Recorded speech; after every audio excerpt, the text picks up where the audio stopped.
So thank you for this introduction, and I would like to apologize because I don't speak Danish, and my English is not excellent, but I will do my best. And I need to apologize for a second thing. I'm not a teacher, so I'm not going to teach you how you have to do with your class. I'm a professor in university, but I'm not with children. And I'm a child neuropsychologist. I'm interested in how children develop their numerical abilities and why some children are not able to learn math. I'm working with clinicians. I have opened a little clinic center at my faculty center. So I'm working with clinicians who are diagnosing math learning difficulties and who provide individual interventions. So it's very different doing individual intervention with some specific children and teaching a class. So the clinician is not teaching, nor even helping the child to do his homework or her homework, but the clinician examines the profile of the child, the cognitive profile, the intelligence, but also in the field of numerical cognition, what are the strengths, what are the weaknesses of this specific child, and based on this profile, he has to build an individualized intervention program. But it's important to collaborate with one another, teachers and clinicians. So I will not explain what is dyscalculia because this will be the topic of my talk tomorrow, but maybe you know some, I guess that you know some things about it.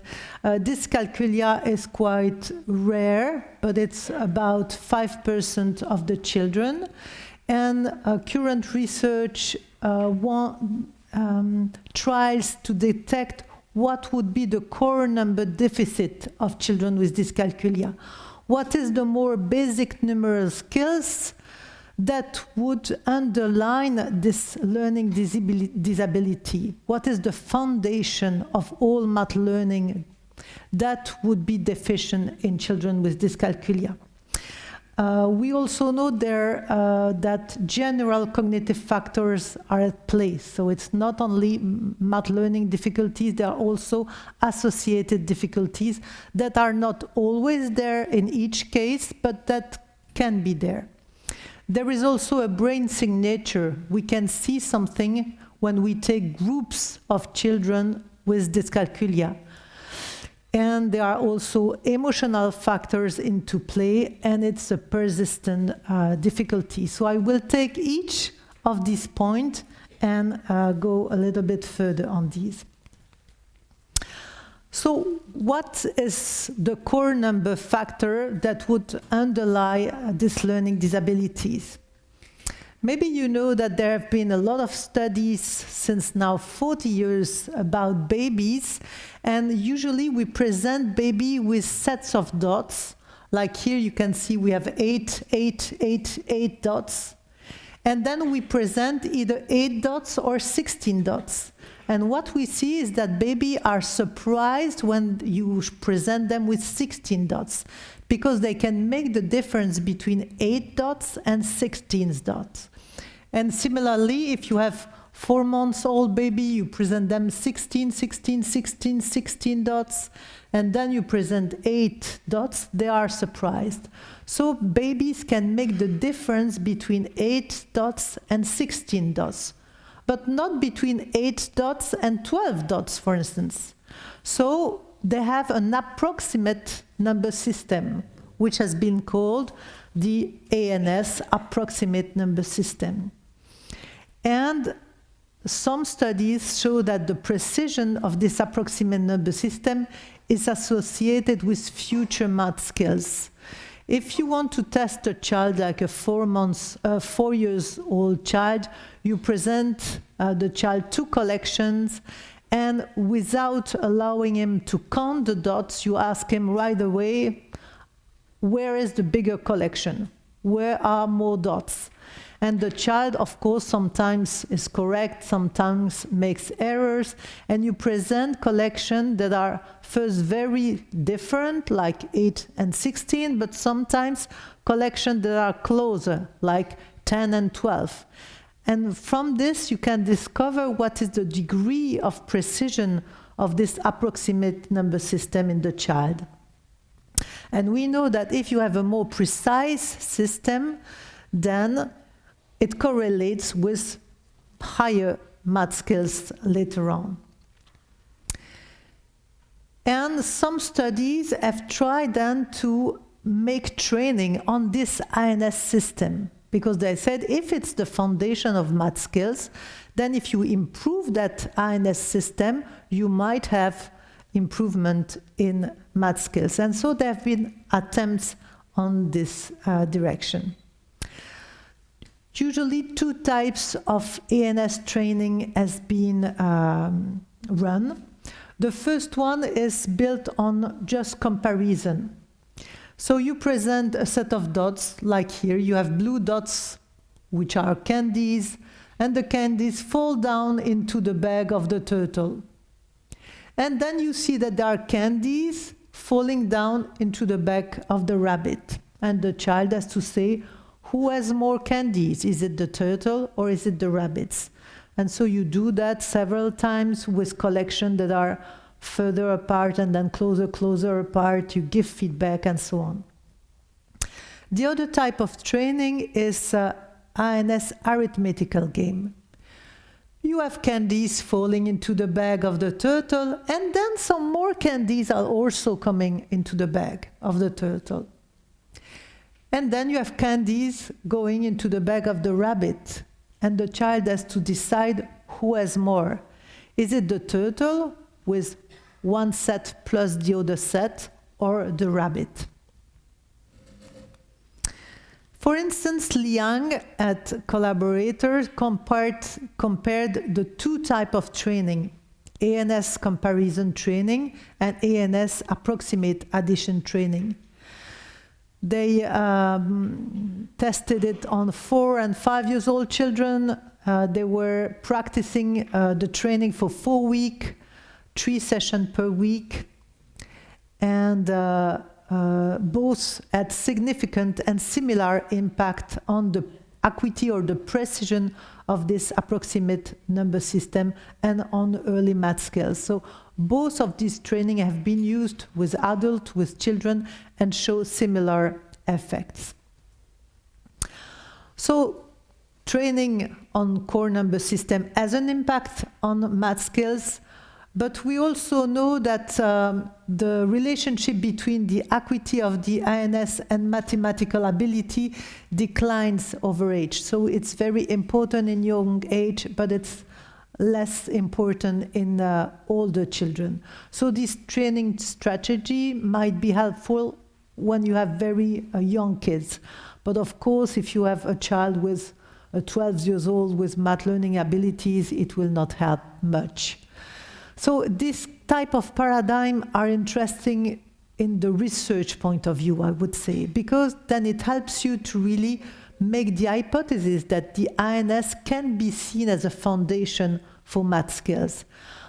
Of course, this cannot be a solution for children who have math difficulties. And I will not go into details here, but there are also questions about, is it really the foundation of math learning abilities? But this is a question that I will address tomorrow. There are still debates about this. The second point is that there are also general cognitive factors into play. So several research have shown that children with developmental dyscalculia or math learning disabilities have lower working memory capacities and lower attention skills than typical children. So at the group level, if you measure attention skills or if you measure working memory capacities, so the ability to hold information in short-term memory and manipulate this information in your head, then usually people with dyscalculia or math learning disabilities perform lower. It does not mean that every child with dyscalculia has problem in working memory or in attention, but it's often associated. As these domain general skills impact actually all the learning processes, if you have attention difficulties, it will be hard for you to learn anything because you will be very inattentive in school, so it will not be specifically math that will be hard. It will be every lesson. So some people thought we might train these cognitive capacities because then it will have like a very general effect on all the learning of the child. And we were quite convinced with that because we were one of those showing that poor working memory is really a characteristic of children with learning difficulties in math. And we did a study, actually we did 2 studies in which we tested preschool children and we randomly assigned the children to either working memory training for 25 sessions, 5 sessions a week, for 5 weeks, or a control condition where we were telling stories to the children and trying to improve their vocabulary. What we saw in this research was that our training was quite effective because children actually improved their working memory on 3 out of the 5 memory tasks that we used before and after the training, but we could not see any impact on the numerical task. We had 6 numerical tasks and we could not find anything. Plus, I would say that there have been a lot of attempts to improve working memory. Most of them did not work. In the 2 studies that we did, one did work and the other did not work. And also when it works, like here, we have an impact on 3 memory tasks out of 5. But usually when you test children weeks after, the effect disappears. So it was a good idea, but actually it's not really working. Here is a study of Park and colleagues who directly compare training of the INS using the INS addition strategy. So you have things coming into that box and then other things, then things into that box, and you have to decide which box has more. And the other one is a memory game, so you have to flip one card to see where is the card with the same picture on it.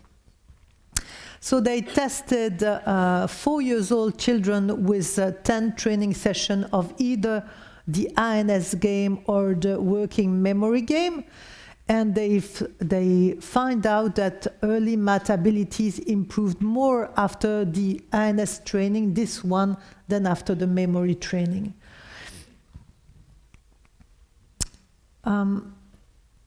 Based on this and on other studies, Aberström said that symptom-specific intervention, so mathematical tasks to practice, yields markedly better improvement in mathematical performance than no intervention, of course, or non-symptom specific intervention that mainly train other skills like working memory, but it can be also logical operation like inclusion, seriation, and so on. Of course, if you have other symptoms like attention problems, anxiety, you should also help the child to fix this, maybe having a medication, maybe having a therapy, but we know that to improve math, you have to do math. But But actually, math is not a single skill. It's not like reading, you have to learn to read, it's one process. But in math, there are a lot of different processes, a lot of different components. So, and I like to take the image of a castle cart, because you have different learning to do, and each new learning is built on more fundamental learnings. So if you want to act on something, you cannot say, oh, here it's not working, I'm going to practice at this level. Or here it's not working, I'm going to practice at this level. You need to go at the first layer where the problems are already lying and then going up and up slowly. So you should, to have a more effective intervention, you need to work individually, taking into account the profile of the child and really building your intervention based on the profile of the child. And this was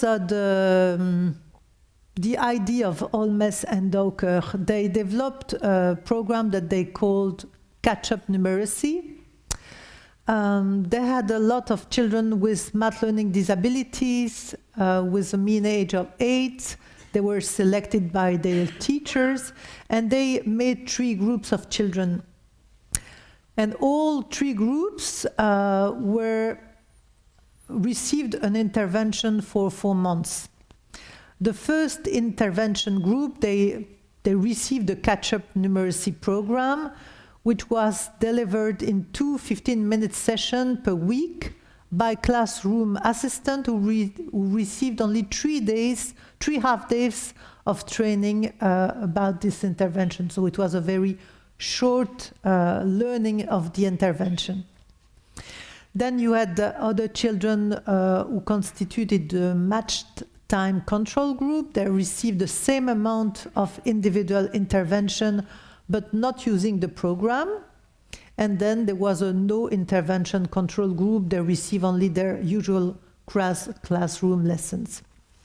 So for the catch-up numeracy, there are 4 stages. The first stage is a formative assessment. So you see the attitude of the child towards math. Do you like math? Are you afraid when you know that? Are you anxious when you know that you will have your math class? Do you like your math teachers, and so on? And then there is a diagnostic assessment of the child in each of the components of the numeracy. The components are those ones. They are 8 years old, and so it's counting verbally, counting objects, reading and writing numerals and number words, handling tens and units, ordinal numbers, word problems, translation between different formats, quantity of object, number words, numerals, derived fact strategies, using commutativity of addition, the inversion principle between addition and subtraction, and so on, estimating the set size or the answer of an arithmetic problem, remembering number facts. So these are all the 10 domains that they tested. And then you have to identify the appropriate focus for intervention based on the child's specific area of difficulty.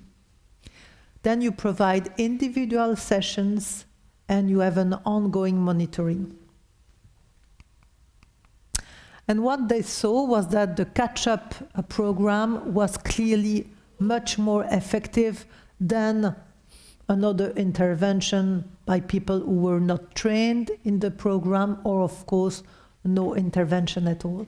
So it's very important to know, I would say, the developmental steps of the children, and to really be able to identify where should the intervention start, how can I build my intervention step from steps. We know that intervention studies show that explicit instruction is much more successful than non-explicit instruction, and especially with children with MLD. They benefit more from explicit instruction than from discovery-oriented methods. Discovery-oriented method can be very interesting and joyful for typical children, but when you have children with math learning disabilities, that's not the best way to do it. What is an explicit instruction? It means that you have clear expectation at the start of the instruction. You start with relatively easy instructional example. You have a certain number of examples. You use consistent wording throughout the activities. You provide clear demonstrations and step-by-step explanation. You provide frequent practice opportunities. You use math manipulatives to build conceptual understanding. You give ongoing feedback, and you provide cumulative review at the end of the activity. Fuchs, who has worked a lot on building instruction program for children with MLD, has stated that there are 6 principles of effective intervention for students with MLD. The first one is instructional explicitness. I just told you about that. The second one is that instructional design should minimize the learning challenge. So you have to anticipate and eliminate misunderstanding with precise explanation, the use of carefully sequenced and integrated instruction so that the achievement gap can be closed as early as possible. So for the child with MLD, you really need to go from one little step to the other little steps and not jumping to a big stair, really going slowly. You also have to be careful, I will say it, that he understands things, because often the child is used not to understand any things. So he's like mimicking that he understands. Yeah, I understand. Maybe he has stored some answers, and so due to a good long-term memory, he can give solution to some problems. But you have to make sure that he has really understood something. Otherwise, often clinicians, they make an intervention, and at the end of the rendezvous, the child seems to understand and know how to do the process, but then when they see the child 2 days after, he has completely forgotten everything. So it's really important to link the learning with an understanding of what is going on. And that's really a challenge for these children. So of course you have to do drill and practice, and also cumulative review, as we know that often they learn something and then they forgot it.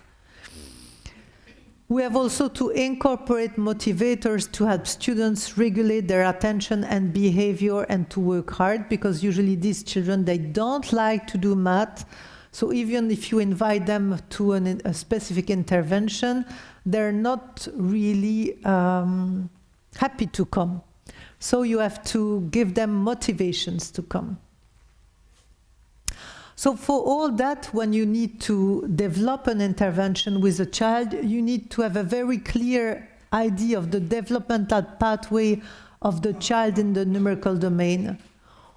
What are the steps when children need to learn to read Arabic numbers? What are the difficulties also that can be seen at this point?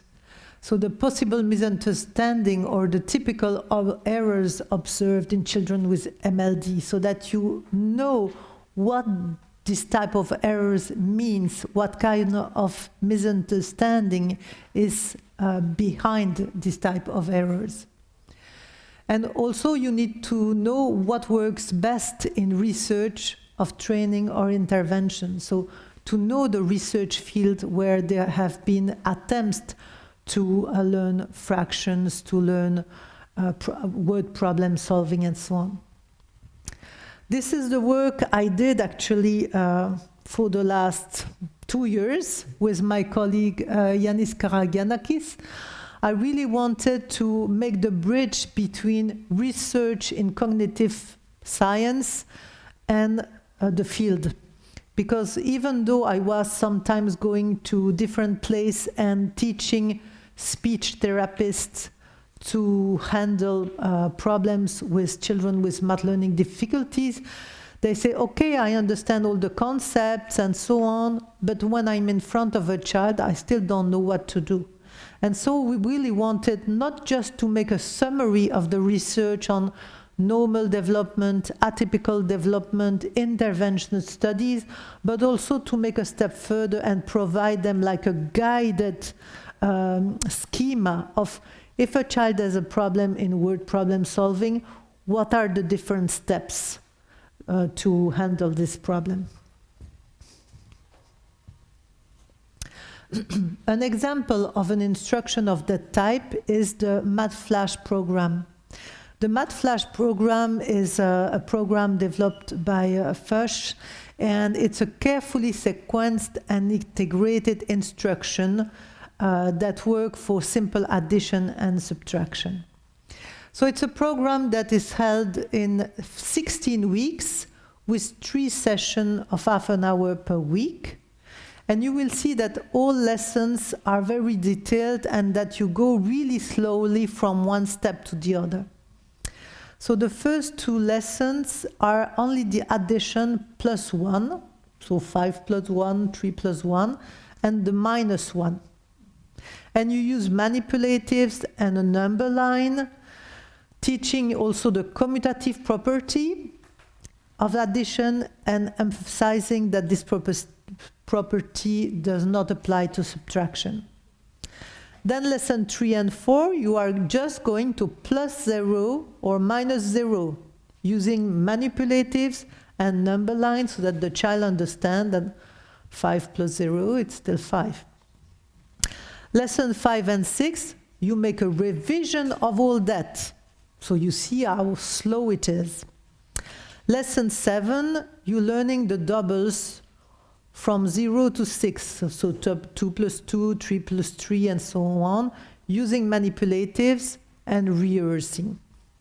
Lesson 8, you learn facts with plus 2 or minus 2, again, using manipulatives. And then for the following lessons, you learn the difference between I don't know, or sorry, I just know the answer, I have it in my mind, or I do not know, and then I have to use a technique, a strategy. And then they are taught the counting up strategy. And they will learn this strategy first with the family of 3, so or addition or subtraction with 3, 3 plus 5, 3 plus 8, and so on, then the family of 4, then the family of 5, and so on. So there is a strong conceptual basis using manipulatives and number line. It's very slow and very carefully sequenced. The instruction, the way to solve addition or subtraction when you don't know the response is very clearly explained to the child. So for instance, when I have to answer an addition and I don't know the answer, then I start counting with the bigger number and I count up the smaller number on my finger. The answer is the last number spoken, so 5 plus 2, I start counting at 5, 6, 7. And for the subtraction, the minus number is the number directly after the minus sign. The number you start with is the first number in the equation, so you start with the minus number and count up to the number you start with and the answer is the number of fingers to count up. And in each session, they have a warm-up, so they are presented with cards, with problems that have been learned previously, and if they are answered incorrectly, then the instructor asks the child to count up to find the solution, and the card is put in the pile of incorrect answers. And after 2 minutes, the flashcards answered correctly are counted, and the student graph this number on the flashcard graph. So it is a review, and the child has a direct feedback, and he can show his progress or not. There is always a conceptual and strategic instruction part where the tutor introduces or review concept and strategies. Then you have lesson-specific flashcard practice for 1 minute, so you only drill and practice with the problems that have been taught in this lesson. Then you have computerized practice. You have a computer game that includes 10 facts learned into the lesson and 5 facts that you learned before. The children see the problem for 1 second, 1.3 seconds, and then they have to retype it. And they get applause if they are correct. So the problem is presented with the answer, and the child just have to retype it. And they get applause, so again, it's a positive feedback. So it's a cumulative review, positive feedback, so it gives motivation to a child that usually is only experiencing failure. And then on the top of that, there is a reinforcement programs. So tutors award gold stars following each component of the tutoring sessions. So students choose, when they have received 16 stars, then they can go to a treasure box, and then they get small prize. So again, giving motivators to the child. This method, for instance, has been used by Iculano. They presented this training to 15 children with dyscalculia, and they compared the performance to 15 control children who had the same age. They were all in 3rd grade. They have the same IQ, same sex, same working memory capacities. What they found is that, of course, before the tutoring, the children with dyscalculia who are in red, they were performing lower. But after the intervention, we see that for the range of calculation that have been used in the intervention, there was no more difference between the two samples. It doesn't mean that the children with dyscalculia now are completely, they have no problem anymore and they can do mathematics very easily. It's not the case. They just catch up on the specific problem presented. Brain signature. There have been a lot of studies showing that there are some brain peculiarities when we compare groups of children with dyscalculia and groups of children without dyscalculia. It does not mean that you can go to a neurologist and find out if the child is dyscalculic. It's only very tiny difference that we can see when we have groups. We can see first that there are differences in the brain structure, especially there are less gray matter in the posterior parietal cortex. So for instance, it can be in this area. And one of the very specific area is the IPS, which is intraparietal sulcus, so it's about here on both sides. It's a zone that is specifically activated every time adult has to do something with numbers. We also see less gray matter in the prefrontal cortex, so in the front, and also in the lower part of the brain, the hippocampus, which is an area that is important for memory.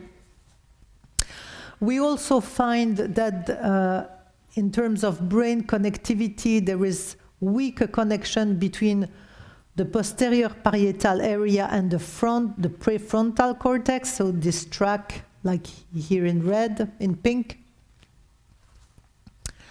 When we measure the brain activity of these children, so they are lying in the RM and in the machine, and they have to do some tasks like compare the magnitude of two sets of 2 digits, doing calculation and things like that.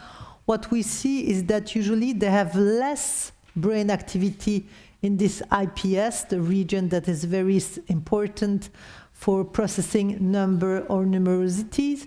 It can be when they have to compare collections, so non-symbolic comparison, or when they have to compare symbolic numbers, so Arabic digits, for instance. But also in symbolic ordering, so they have to put in order digits. Sometimes we have seen increased brain activity in the frontoparietal network, for instance, during arithmetic. And people think that probably it's due because children are using a compensatory mechanism, and they need more control processes, more working memory to deal with the task.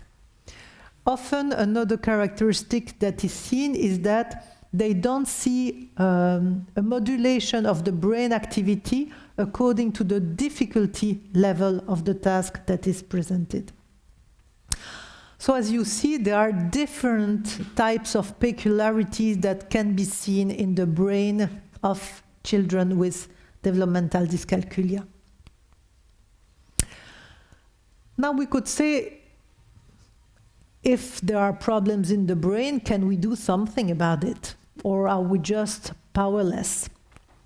And in the study I just mentioned, the Uculano study, so they had these 15 children with dyscalculia receiving the training about simple addition and simple subtraction. And they were also, there were brain scanned before and after the intervention, and in the machine they had to solve, they had to decide whether the problem, the presented problem, like 3 + 4 = 7, is it correct or is it incorrect? What they saw was that before the training, so it's all the top figure, children with dyscalculia had higher brain activation in different areas. And in particular, I would like to show the EPS was also a brain activity that was more like here, the parietal areas, which are dedicated to number magnitude, there were more activation for them. But what was interesting is that when they scanned the same children after the intervention, then there were no difference at all between the brain of these children and the brain of the controlled children. So it means that not only the performance of these children improved in those simple arithmetical tasks due to the intervention, but also the brain peculiarities were totally normalized. Again, this does not mean that if you were presenting a more complex addition task, you would not get any difference. I guess that if you present another task very complex, then again you will find that these children, they have a harder time, they don't know what to do with that, and so they show more brain activity. You want to raise a question? Yes. Did you see any kind of anxiety or fear response from the brain before the training, during the I'm coming to that. Good point. I'm coming in a few slides. Also, what is interesting is that they measure the change of brain activity. So they calculate like an index of brain plasticity, which is here. the more you go on the right, the more you show that you have a big change in your brain activity. And what they found is that there was a high correlation between the amount of change in your brain activity and the increase of performance you have due to the intervention. So the more you gain from the intervention, the more your brain activity has changes also. And then we come to the emotional factors. We know that one part of the story is called math anxiety. We know that there are some people who feel tense, who have apprehension in a wide variety of math-related academic and life situations. So of course they can be very nervous when they know that they will have a math test, but for some people, just being in the conversation, we speak about money, and you know that people are calculating, and you feel like, oh, I'm going to feel stupid. I don't want nobody to ask me anything, and so on. Often, math anxiety is associated with poor math performance and learning, but not necessarily. Sometimes there are people with high math anxiety and who are very good in mathematics. So it's not a confound. It's two separate concepts. But this all, if you are math learning disabilities, it may also lead to lower self-esteem. I met a woman, she was 38 years old, and she said, I've always been told that I'm stupid. And then I made a diagnostic. She had a perfect IQ, but she was really dyscalculic. And when she knew that she was dyscalculic and not stupid, what a relief. It makes really a big difference in your life. There are also cases of depression of children who feel so bad, not knowing, not understanding anything, and so on. Jung et al. Observed in highly math-anxious children an increased activity in the right amygdala.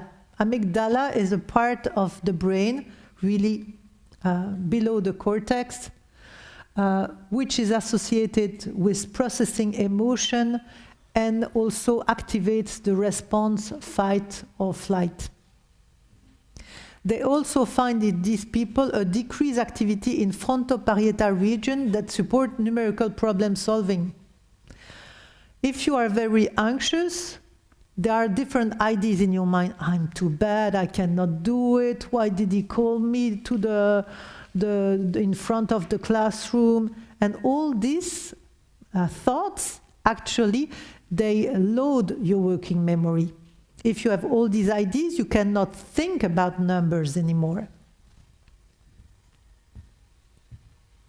So can we intervene on that? We know that there are some Supekar et al. Showed that math intervention can create a positive atmosphere that can act as an exposure therapy. If you are very afraid of spider, the best therapy is actually to confront you with spider. But of course, in a very relaxed way. First, we show you drawings of spider very far away, and so on. And so, Supekar, Ukulano took actually the same design as the intervention I showed you. So the intervention with the small addition and small subtraction. But in this case, they took third grade children, and they divided the children in two groups, some with low math anxiety and some with high math anxiety. There were no difference in terms of age, of IQ, of working memory, or performance in small calculation. So they were equally performant in small additions. What they found is that doing the intervention actually decreased the math anxiety of the children with high math anxiety, those drawn in red here. So they are with the tutors who explain everything, they are going step by step, they receive rewards and so on, and then they feel less math anxious. But what is also important is to see what happens in the brain. In the brain, before the training, they found higher activation in the right amygdala. So the amygdala is the part that we can see here.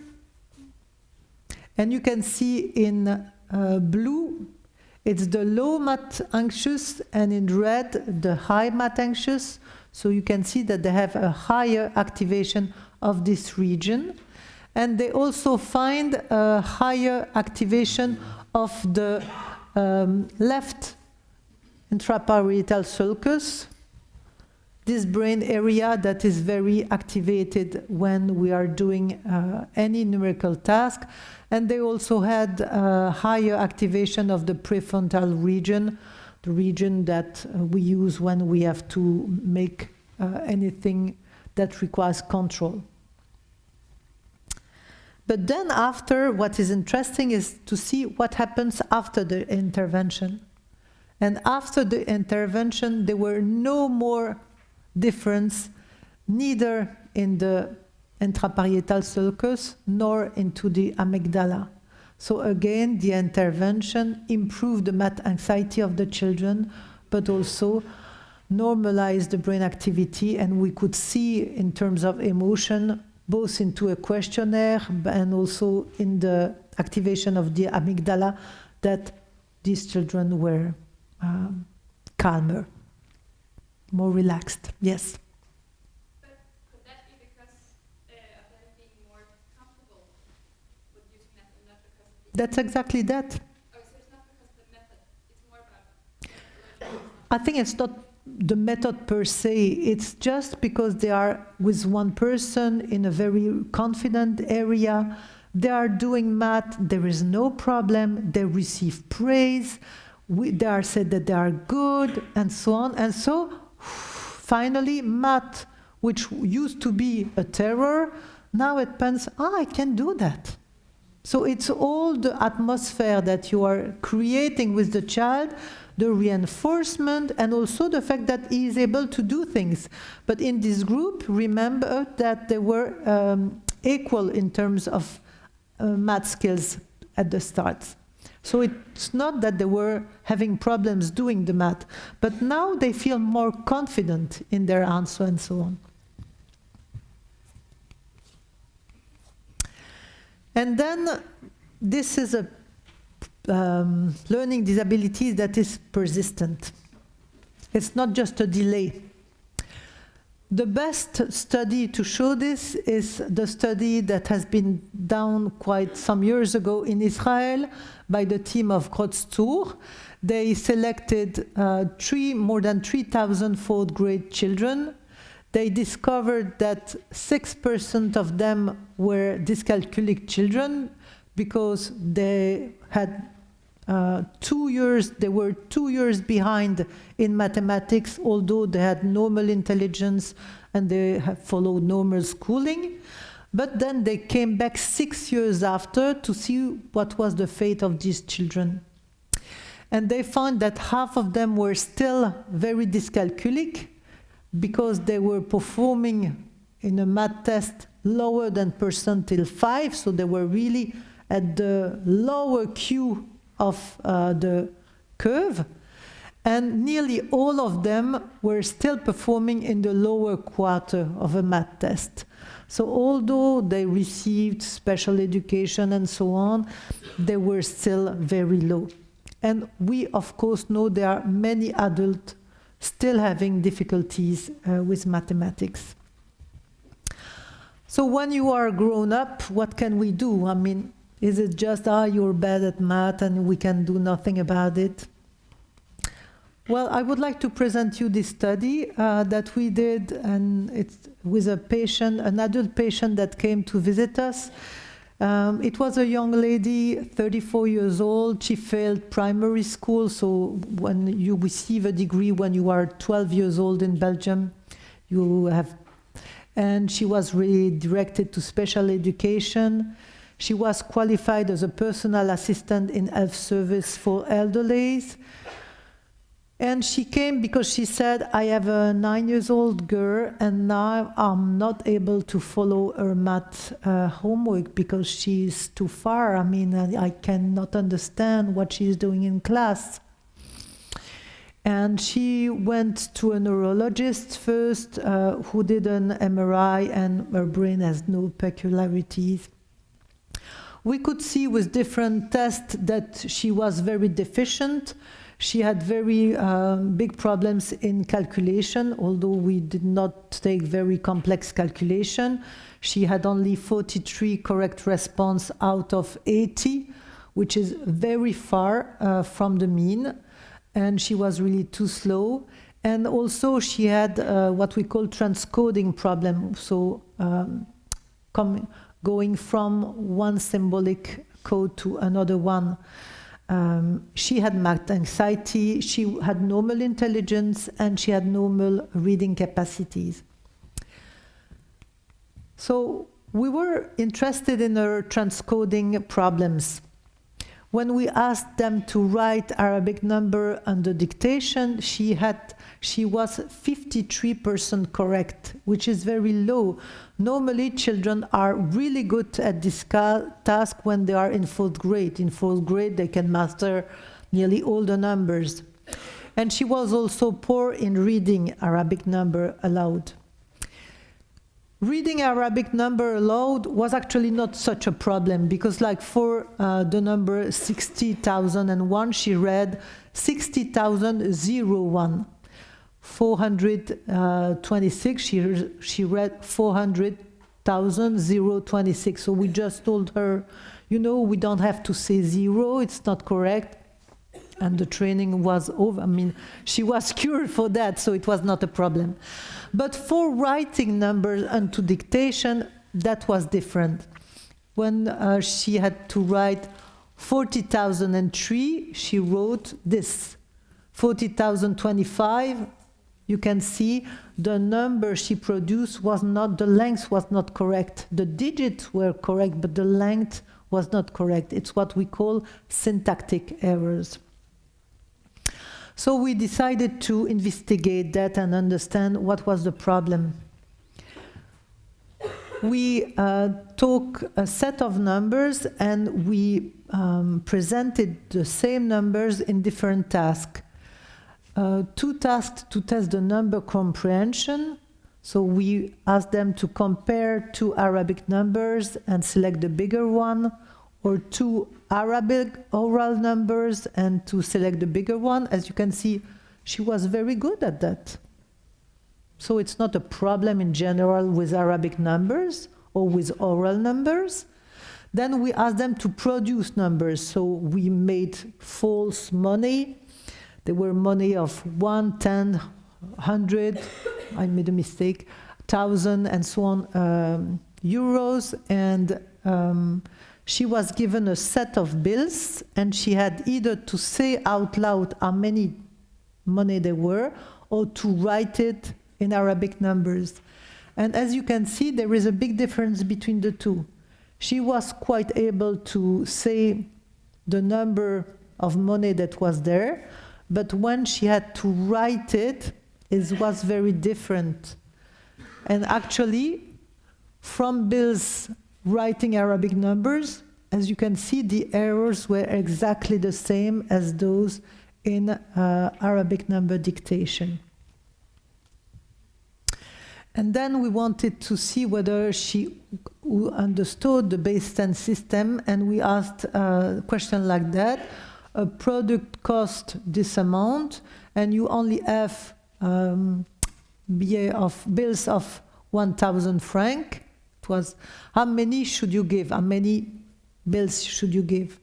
And she was really poor at that task. So we decided to make a training that would emphasize the base 10 and the positional system, without actually asking her to produce any Arabic numbers. And we use different systems. We use the first system with the cube, with the bars, and she couldn't understand it at all. It was really a material that was not significant for her. So finally we decided to make cards, and you have one card with one candy, and then you have a bag of 10 candies, a case of 100 candies, which means 10 bags, and so on and so on and so on. And then with this material, it was much better for her. Okay. And so we worked on base 10 with different types of game, and then we introduced an abacus.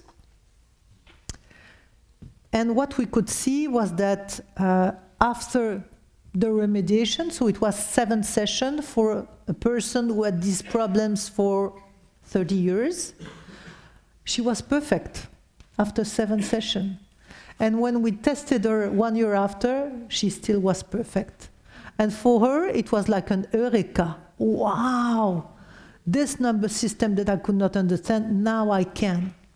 But not everything is so easy. We have tried to work with her on the calculation problem, and it was much harder.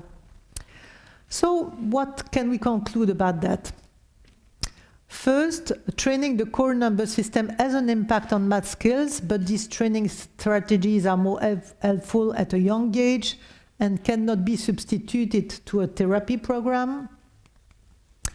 Second, non-numerical general intervention have shown only minor impact on math skills.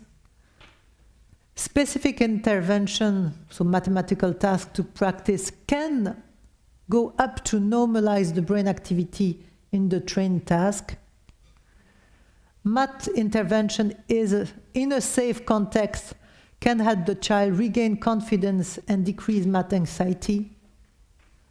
Dyscalculia can persist up to adulthood, but intervention can still be efficient at that age. So thank you very much for your attention.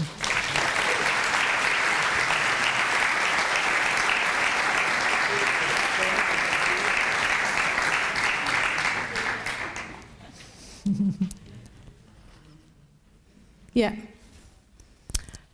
In few moments, I will invite you to reflect. I would invite you to formulate some comments and questions, and we will have possibilities for having some more conversation between each other.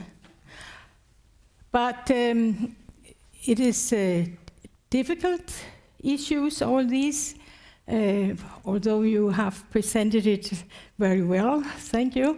But I know, or at least for myself, many things are difficult to grasp. And so I will suggest that we start with that everyone raise up.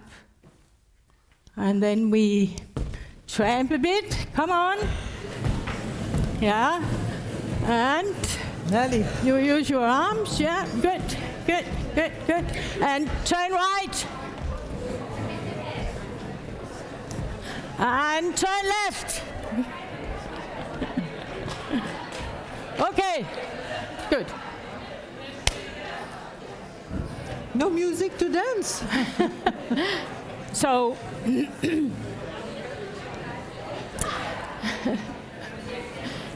it's not easy to stop that. Marie, there were no doubts. There were no doubts in the planning committee that we should invite you again to come to Denmark, to come to Copenhagen, to come to Northma, and I think you proved that we were right. You tell us about research on the highest and newest level, and you also show your interest in how to practice. And you are interested in these connections between knowledge and practice, just as NCUM has as its goal. So now I would like you to just use 1 minute just to think for yourself. And then I wish you to talk a little bit with some of your nearest neighbors, 5 minutes, where you can have the possibility to reflect and find out if you have some comments you wish to tell the whole audience, comments to Marie, and questions. Okay, so we just keep quiet for 1 minute, and I will tell you when you can start talking. Shh. Okay, thank you for your intense talking. It was a pleasure to listen to you. But we have a microphone, so we can assure that everyone can hear everyone. We are very fond of your talk, Marie, and one of the things that always puzzles us is, well, it's nice to know from the big world about what do colleagues do, what are they interested in, but we are always talking about, well, can it be interpreted in a way that suits the Danish school and suits the Nordic school tradition. But let's hear who wants to start with a comment or a question. Down there.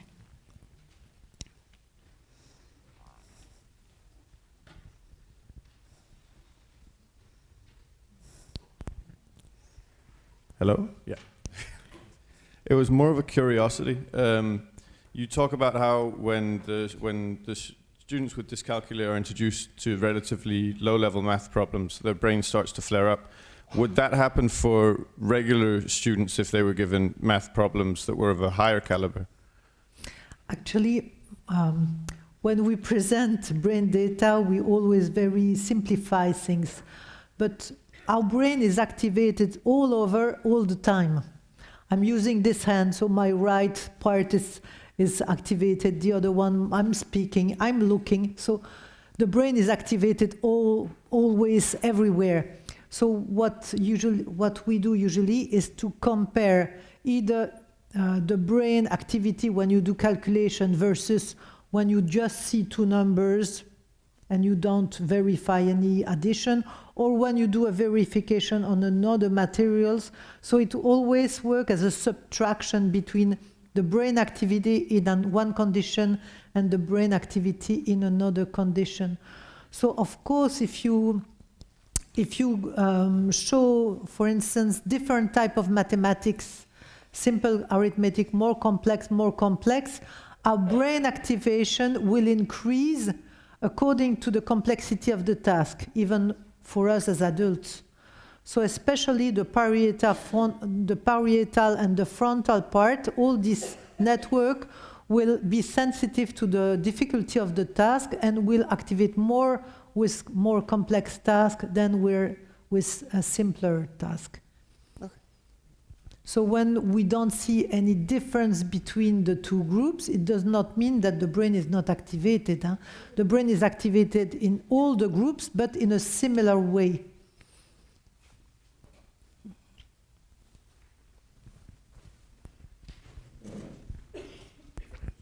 Hello. Hello. When you train working memory with math tasks, have you tested if there is a long-term effect? Mm. There have been trials where they try to combine working memory and math tasks.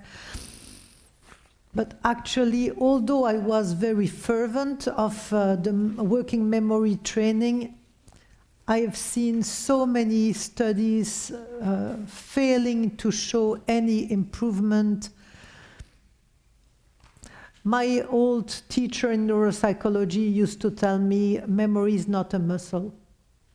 So you cannot build your working memory like that. So there's basically nothing we can do if we see children. About working memory, no, except then using external support. Yeah. Like we know that if you are doing complex calculation, you have to hold in your memory intermediate results. And if you can write those intermediate results, but then you are able to do the calculation. And of course, if you are in a math class, what is important is to be able to do the calculation. Maybe not to hold everything in memory, especially if your working memory is not very efficient. So just allowing the child to have a paper and write intermediate result is already very helpful.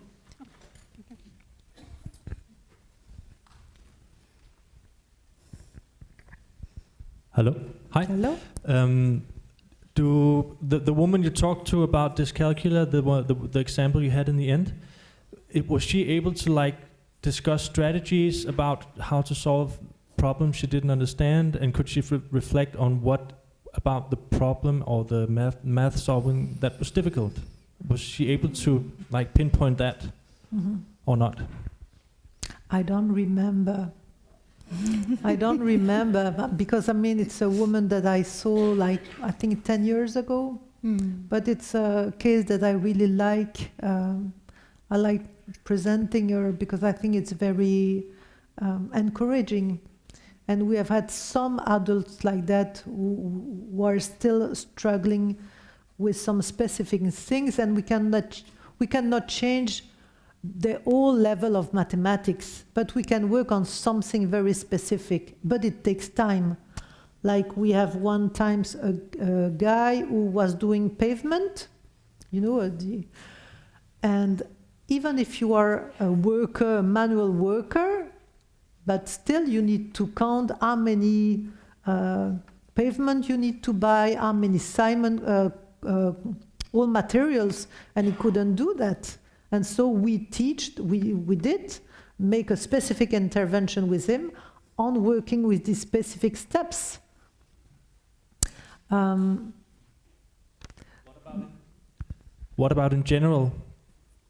Kids, grown-ups with Dyscalculia, can they talk strategies? Can you work with strategies like you could with a regular kid? Do you know what I mean? Yeah, but yeah, the idea is to teach them very specific strategies, but make sure that they understand the basement, the underlying principle of the strategy. Otherwise, it's just a surface strategy.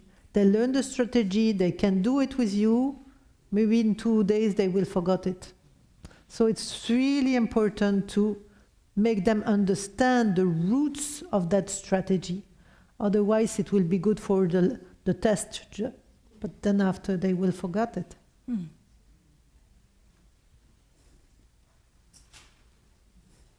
Yeah. More reflections, comments?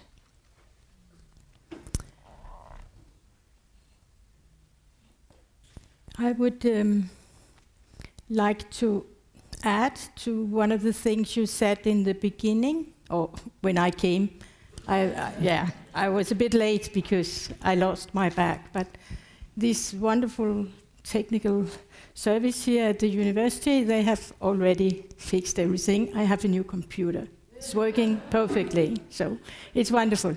But one of the first things I heard you were telling about was that many of the children you know about had interventions were a bit sad about it. They didn't like it, or they were, but I think I can say from the Danish experiences we have with interventions for primary and also lower secondary children that they like it. It's a general impression we have, and And I think it is based upon the relation we try always to create in the Nordic countries between teacher and student.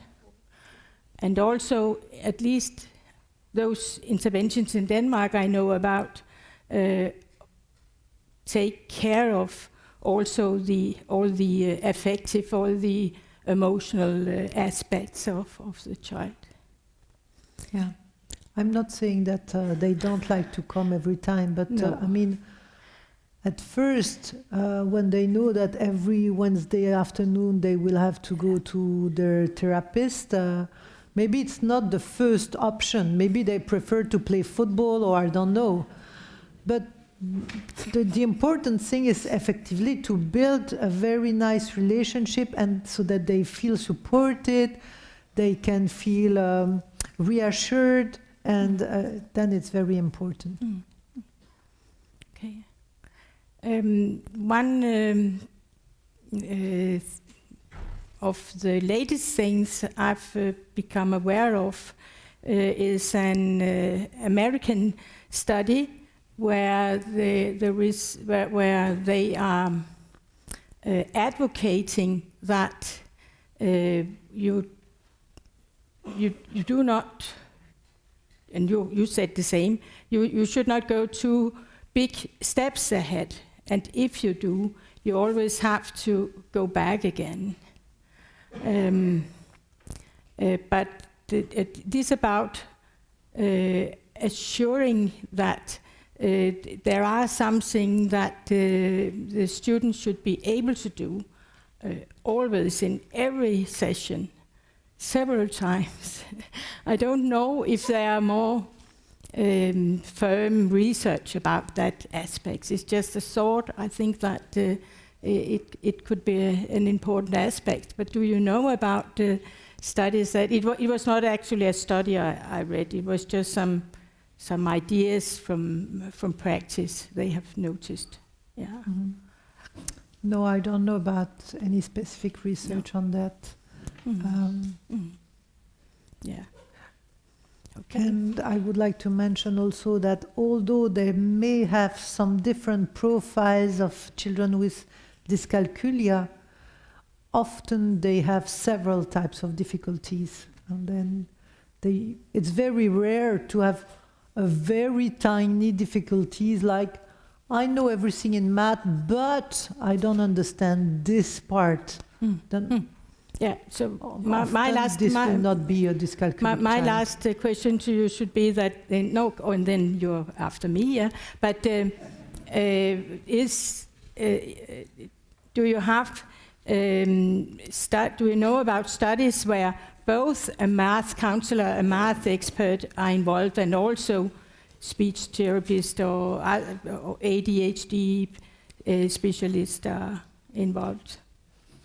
I didn't understand. No. So. Wait, we take it another thing. Yeah. You, yeah. Virker den? Super. I was curious about the effect of this. Sometimes in these studies we have seen a waning effect over time of interventions like this. Do you see the same thing? And is this kind of like intervention upon intervention upon intervention for the same kids, or is it something that sticks? I would say that the real dyscalculia is a persistent problems. So in a normal class or with normal kids, you go from step 1 to step 2, maybe in 1 week, then step 3 in 1 week, and step 4.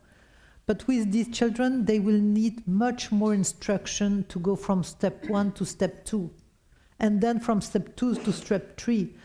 So even if you are doing an intervention, like here for simple calculation, then after, these children, maybe they will struggle with writing Arabic numbers to the dictation. Maybe learning the base 10 system will be difficult. So again, they will need a slow, progressive intervention on that. And then the others, they are starting to solve word problems. But for them, again, this will take time. So it's not a simple story like we would see, oh, the base is problematic, so we consolidate the base, and then after it will grow happily. It's often not the case. At each steps, most of the time, they have difficulties. So it can be quite frustrating for the people who are intervening because they will never catch up, in a sense. But they need a specific rhythm and a specific... we have to take that into account. They are still in need of having minimal mathematical knowledge to be able to handle the needs of a society. And when they will be adults, they need to be able to read their bank account, to have an idea of, is it best to have 10% off or 20% off, and little things like that, to follow a recipe, to think very simple things. And it will take time. So we take these challenges you have given us with us. We'll do our best, as we always try. And now we have some, we applaud. Yes. Thank you. Thank you.